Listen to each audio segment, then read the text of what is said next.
ram nuam chu ang chu kala han hu ang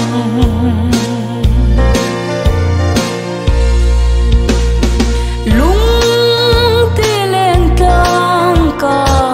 ngai em ani lal nan amoi renge cha tuam ram chu ta chuan ne tu beram no lal a chu a asira lal na parina bo o kai po kanan thar chu ka thi ka chak na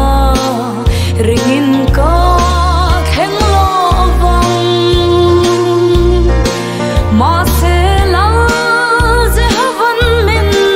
shoyanga ram nuam chu ang chu kala han mu ang